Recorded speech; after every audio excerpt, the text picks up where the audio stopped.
All right, so you've got an office job, you're wanting to commute there to save the environment or maybe save yourself a couple of bucks in gas. Enters the Troxus Track Plus commuter e-bike. This is the 515 version, and this is the step over. However, you can get this bike in a step through also. They do offer three different colors in both frame styles. So it's totally up to you on which one you get. Let's explore all the details on the Troxus Track commuter e-bike to see if this is the right bike for you. First up, this bike comes in at $2,299. This bike is specifically designed for somebody who's wanting to commute around town or commute to work. Offering hybrid style wheels that are 27.5 and 2.2 inches wide, this thing grips good whether you're in the rain or whether you're on dry pavement. Now, this is more of a city cruiser, so it's not really designed for off-road use. It's designed to be on that pavement to get you from one place to the other. Now, there are a couple really cool features on this bike that I think you guys need to know about, and I'm going to talk a lot more in depth about these features in the ride portion of this video. One thing that I really like and I appreciate that a lot of manufacturers have been doing lately, and Truxus is on board with it, is having a dual sensor setup. This has a cadence sensor and a torque sensor built in, and it's super easy to switch from torque to cadence and cadence to torque. This is a feature that really expands the possibilities of this bike and really gives you, the rider, a choice on how you want this bike to feel. Now, this bike has a nice swept back handlebar setup, as you guys can see here. It is equipped with a zoom adjustable stem. So this bike can really be dialed in, whether you're a tall rider or a shorter rider, it can be dialed into your riding comfort. Having these swept back bars with these single-sided lock-on ergonomic grips gives you a real comfortable, confident feeling whenever you're going down the road. And also you do get these awesome Tektro brakes. I'm a big fan of Tektro brakes, and we're gonna put these brakes to the test in the riding portion on this video. And I think you're gonna be really happy with how these brakes perform. Now, this does have a thumb throttle, so this is a class 3 e-bike. The throttle will take you up to 20 miles an hour, and the pedal assist will get you all the way up to a stated 28 miles an hour. I put that to the test also in the riding portion coming up in the video. This has a nice sized control panel with a kind of light gray background with black writing, so it's really easy to see what the buttons are for. You have your plus and minus to change between your pedal assist levels. You also get some turn signals on this bike, and you get some road hazards on this bike. So if you are in traffic, you can turn those on depending on which direction you're wanting to go, and the people behind you will know that you're getting ready to turn. That's pretty important when it comes to a commuter e-bike, in my opinion. Turn signals are always a plus on these style of bikes. Now, you do have a walk mode. If you hold down the minus button, it'll take you into a walk mode. And if you hold on to the right turn signal, it'll turn on the headlight and the rear tail light. Now, these lights are brake activated, so they do have cutoff switches. So whenever the bike is on and you squeeze the brakes, the brake light will light up. This does come equipped with this nice square shaped headlight up front. And here's some images of what this looks like out at night, so you get an idea of what you would expect to see while you go down the road. Now, take note, anytime you see a light in a video, it's not really as bright as what it really is in person. So it's going to be just slightly brighter than what you're seeing here on this video. This is a nice computer screen. We've seen this on several other brands out there. Truxus did a really good job of putting this nice frame around the outside of it with the Truxus logo. We're going to go over all the details on this particular screen and what you can get into in the menu. Now, over on the right side, we're going to start taking a look at the drivetrain. This is an 8-speed Shimano setup, and down here it's connected to an Acera by Shimano rear derailleur that is also ready for 8 speeds. You do have an 8-speed cassette on the back that's going to give you plenty of range, and I did not experience any ghost pedaling even whenever I hit the top speed on this bike. Now, taking a look at some of the other creature comfort features on this, you do get this awesome Zoom suspension seat post with this really nice padded Truxus seat. This is a really comfortable setup. I was pretty impressed with it. I love the Zoom suspension seat post. It even back here, it gives you an indicator of how much of the suspension you're using, so you can dial this in to your particular body weight. Up front, you are going to get a 65 millimeter zoom front fork. And I found that it was definitely a good commuter fork. It's not super high end, but it did cushion the ride going over those cracks that were in some of the roads that I rode on. Now you do have a lockout. So if you want to be super efficient, you can lock it out while you're going up a hill. But if you want to leave it open and get that smooth ride, you can do that too. Now the front tire hooks up with a threaded axle. So if you are going to be removing the front wheel, you will need to have a wrench with you, which is not that big of a deal. And actually on a commuter bike, it's nice to have threaded on axles because if you do lock this up in a public place, somebody can't quickly just take your wheel off and run away with it. They would have to have tools to be able to do that. So I feel like that's pretty appropriate on a commuter style bike. Now you do get these nice Troxus fenders, both front and back, and you do get a rear rack back here that in portions of the rack, it says it can handle a max of 45 kilograms, which equates to about 100 pounds. But back here, it also states 27 kilograms. So I'm not really sure what the real number is. I'm going to go off this 100 pounds because I feel like that's more of a realistic number. Now, this does have a weight capacity of 350 pounds. So depending on your body weight and the amount of stuff that you're going to be putting on there, you want to take note of that. Now let's talk about the actual drive unit on this. This is a 48 volt, 500 watt system, and it's going to have a 15 amp hour removable battery. There's a key slot right down here that will allow you to actually remove this battery. Let's go ahead, let's remove it and take a look at it.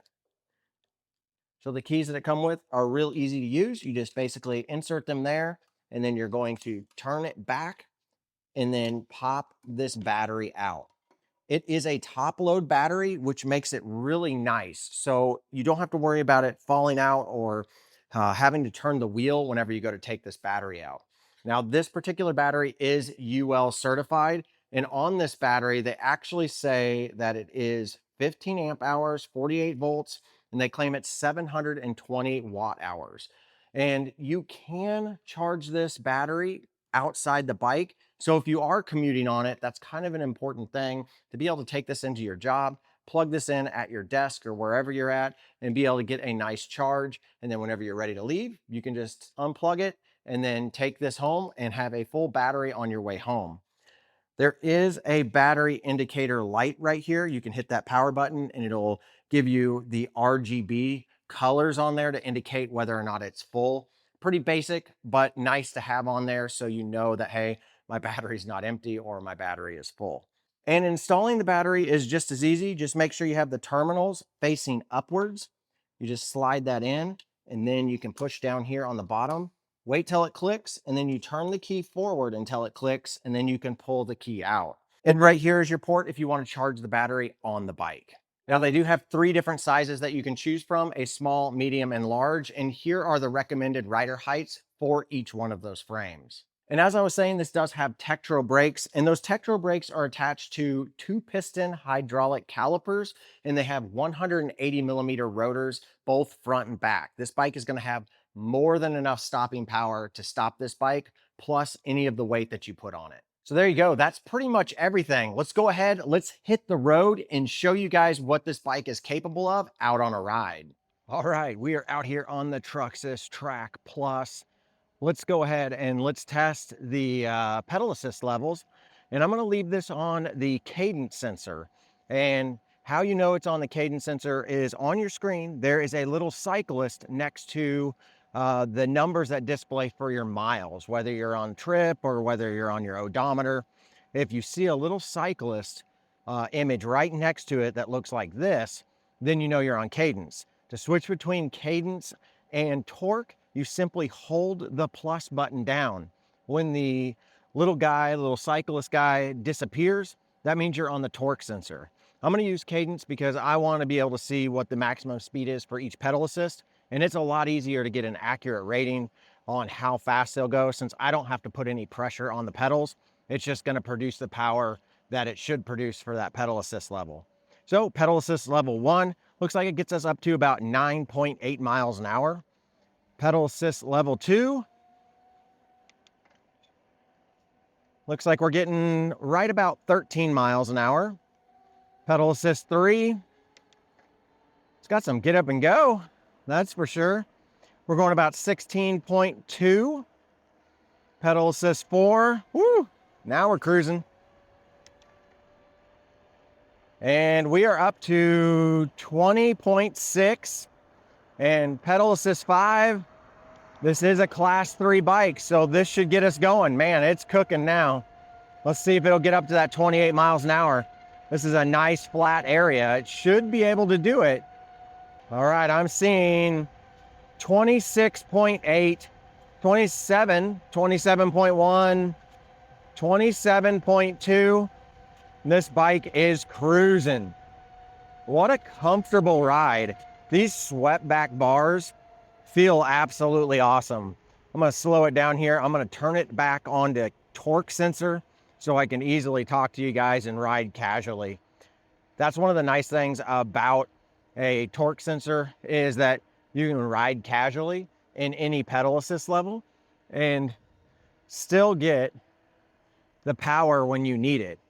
But if you're like me and sometimes you just want to get from point A to point B and you're not concerned about the workout and you just want the bike to deliver all the power, you can switch it over to that cadence sensor super easy. I love these switchable sensors that bike companies are putting on their bikes now, and I really appreciate them doing it on this particular bike.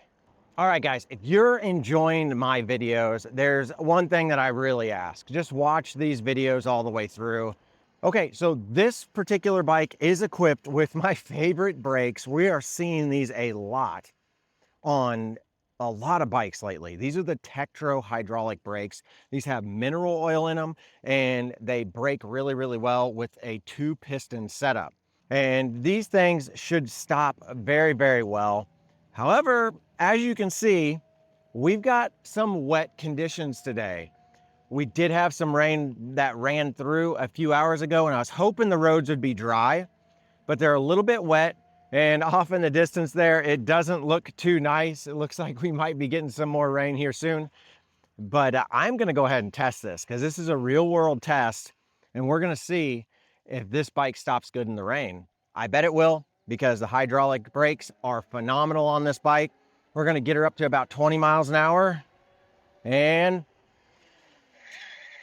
oh, a little skidding.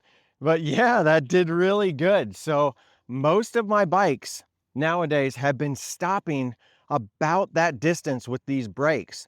This was a little bit further than what the last bike was that I tested, but we're also in wet conditions here. This thing felt really in control and really stable, even with its skidding. I think in dry conditions, this bike would stop even faster. That's impressive. With wet tires and wet pavement, this thing stopped really fast. I mean, we're talking maybe 20 feet, and I was going 20 miles an hour coming to a complete stop. So Tektro brakes, once again, really, really do the job. Absolutely fantastic. Now, I've ridden a couple of Troxus bikes. In fact, my youngest daughter currently rides the Troxus Explorer. It's been a fantastic bike for her. I think she has 600 or 700 miles on that bike at this point, and we've had 0 issues. That thing is a testament to how good the Troxus brand actually is. So we're gonna go over here and just do a little bit more riding, do some speed tests on this bike and see exactly how fast it'll get up to 20 miles an hour. And then we're gonna go do the hill test. But I'm really digging these swept back bars. I love the zoom adjustable stem on here because you can change this to fit your riding style or your size.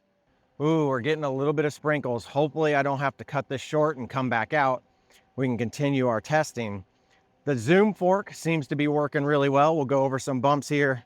No issues whatsoever. I really do like zoom forks. They are reliable forks, a reliable brand. And then you get this really nice zoom rear seat suspension that adds that extra cushion. And I gotta say, this seat definitely has a lot of cushion in it. It feels really, really nice. And I don't feel like it's over padded or under padded. It's gonna be just right for most people out there. And just like most suspension seat posts, a lot of people don't know, these are adjustable. So if it's got too much suspension or too little, you can actually pull the seat post out and there's a little adjustment screw underneath, and that will allow you to be able to adjust it to get it just right for your body type. Okay, on this test, I'm going to put this in pedal assist 5. I'm going to switch over to the cadence sensor so we get the maximum amount of power out of this bike. And we're going to go ahead and do a 20-mile-an-hour test. We've seen some other brands do this in a little over 6 seconds, and we've seen other bikes do this in about 9 seconds. So I'll be kind of curious to see where this falls. I think with this 500-watt rear hub motor, we should probably see it in between the 6 and 9 second mark. My guess is it's going to be closer to the 6 second mark because we've had really good luck with commuter bikes and 500-watt rear hub motors. All right, let's go ahead and let's get started, and then we'll do the throttle test to see how quick it gets to 20. So 3, 2, 1, go. Go, go, go. Cadence sensor kick in. All right, cadence sensor kicked in. We're at 10 already. 13, 14, 15, 18, 20. Whew. That felt quick. I don't know how that looked to you guys, but this is the time, and that was pedal assist with the cadence sensor. And that's dumping all the power for that pedal assist level. That's how the cadence sensors work. They will put out as much power as possible once it detects that you're turning over the pedals. And it puts out the power according to that pedal assist level. And since we were on pedal assist 5, it gave us full power. Okay, now let's do a throttle test and see how quick this bike can go on throttle. Let's go ahead and start this in 3, 2, 1, throttle. Go. A nice controlled throttle. There's 10 miles an hour, 15, 18, 20. So it got to 18 relatively quickly, and it kind of tapered off when it got to that 19-mile-an-hour mark. So it may be a little bit slower on the throttle than most, but the nice thing is it felt really smooth from the get-go. There wasn't that jolt that you get from some brands that makes it kind of unnerving whenever you go to accelerate. Having a smooth acceleration is really nice, especially if you're somebody who doesn't ride a bike a lot. It's really nice to have a smooth, controlled acceleration. And that is really, really good. So now we're going to do this other test. I'm going to be pedaling here. I'm in pedal assist 2. Actually, I'm going to put this in pedal assist 5. I'm pedaling, pedaling, pedaling, switching over to throttle. It switched over instantly. Now let's switch back from throttle to pedal assist. And it kicked in almost right away. There was barely even any notice between the switch between throttle and pedal and throttle. So that's a really good thing, because that test is important to me, because most of the people I know that ride e-bikes with throttles, what they'll do is they'll throttle through an intersection and then start pedaling whenever they get through that intersection.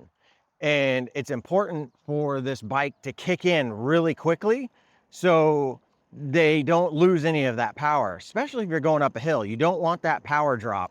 So that quick switch between throttle and pedal and throttle is a really important thing that not every company gets right, but Troxus seem to have gotten it right on this one, at least from my initial test. Now take note, whenever you do use the cadence sensor, it's going to use a significant amount more power than what it would with a torque sensor. The nice thing about the torque sensor, and the way that I like to think about it, is it kind of sips on the battery. So with a cadence sensor, it's basically going to just dump a lot of power and be continuous. With a torque sensor, it's going to base it off of your pedaling. So if you want the most out of your battery and you want to get that longest range, it's important that you stay in the torque sensor setting. But if you want the quickest and most power for that particular pedal assist level you're in, the cadence sensor is the way to go. And like I said before, and in some of my other reviews, it just depends on the style of bike and the type of riding that I'm wanting to do for that day. And if I'm in the mood to get some exercise, or I am riding with somebody else with an e-bike, I prefer a torque sensor. But if I just want to get from point A to point B and I'm riding solo and I want to get there quick, I'll put it in pedal assist 5 and I will use a bike with a cadence sensor. That's one of the big advantages of this bike, being able to switch back and forth between cadence and torque super easily. Overall, this bike feels so natural and so good with these really nice 2.2-inch wide tires. This feels like an amazing city cruiser. I think they nailed the design, the comfort, and the styling for this bike. I'm really impressed with it. So far, it's performed really well on all the tests. I don't expect any of these bikes that are commuter style bikes to be lightning fast, but I feel like this bike is more than fast enough for the type of riding that you're gonna probably wanna do on this bike. Getting through the city or cruising through your town.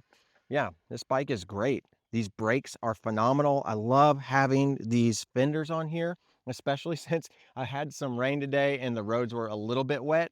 It was nice having the fenders on here. Don't have to worry about myself getting wet.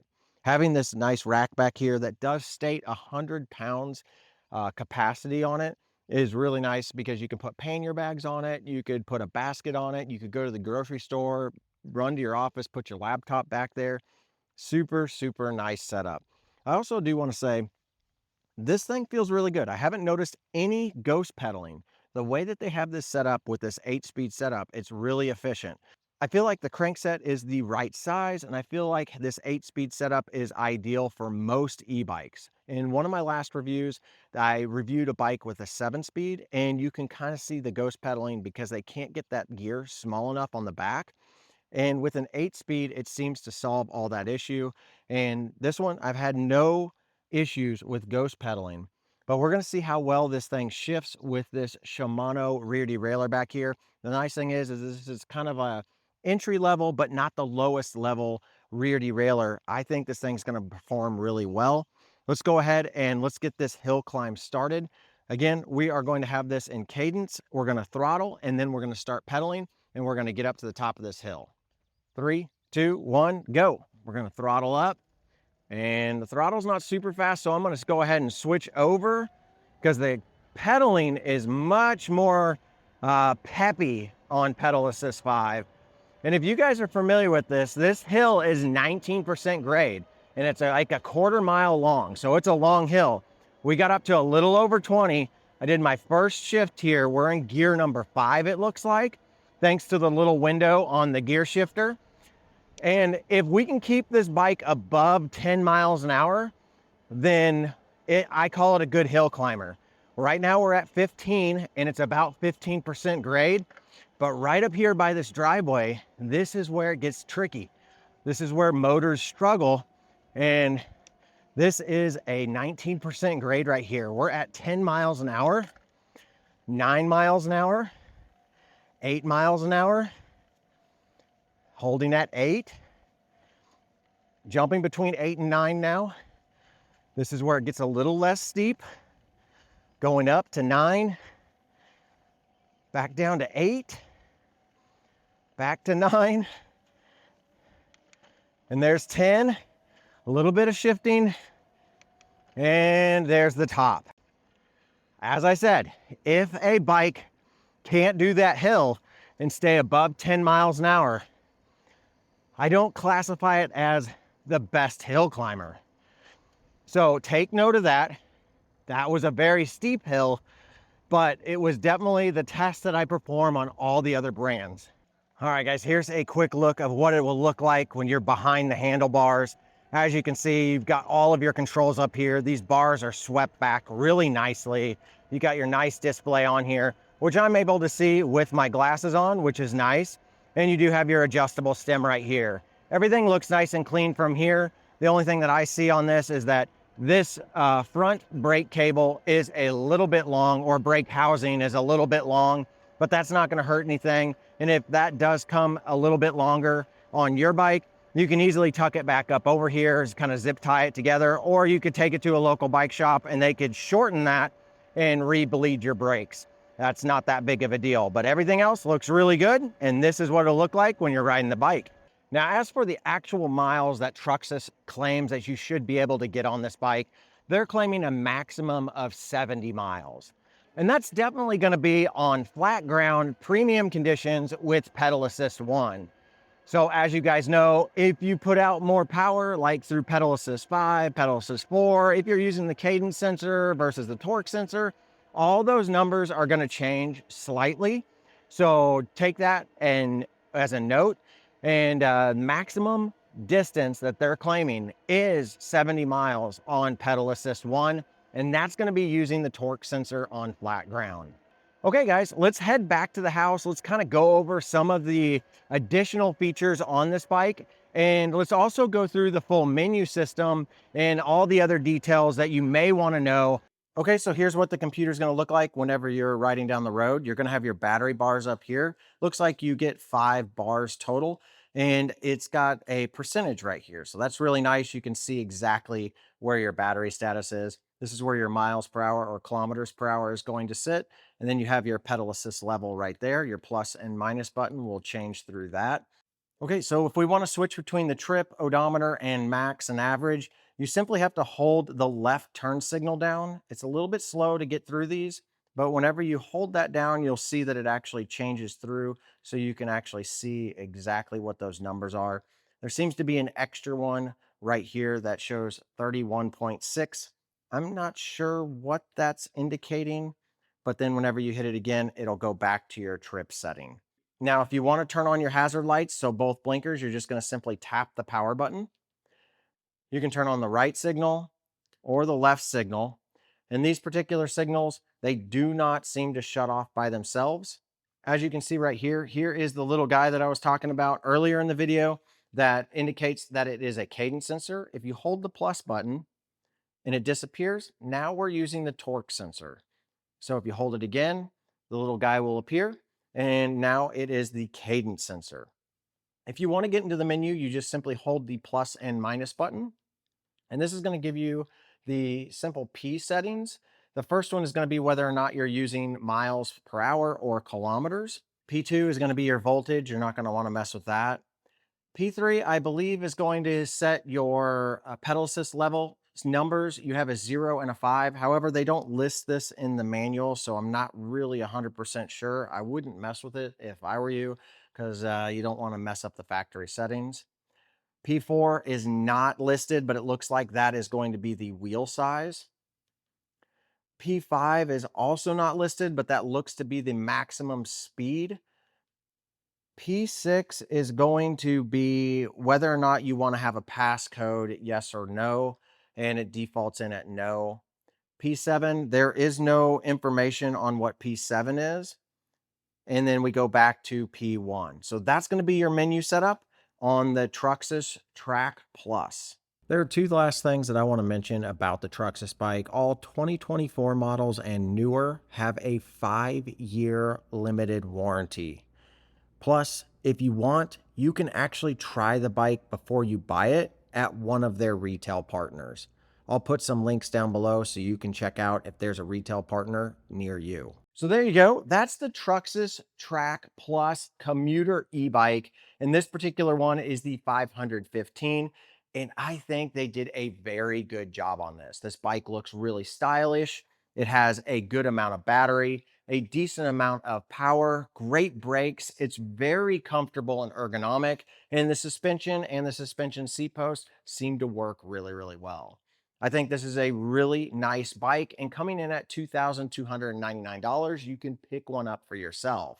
If you guys are interested in picking up one of these bikes, I would greatly appreciate it if you used my links down below. All right, guys, if you haven't already, definitely click the subscribe button, like button, and leave me a comment. If you want to actually help out this channel a little bit more at a little bit of a cost, you can jump over to my Patreon, Mike's Unlocked Garage. All right, guys, I hope you enjoyed this, and thank you for watching. But as always, get out there and ride your e-bike.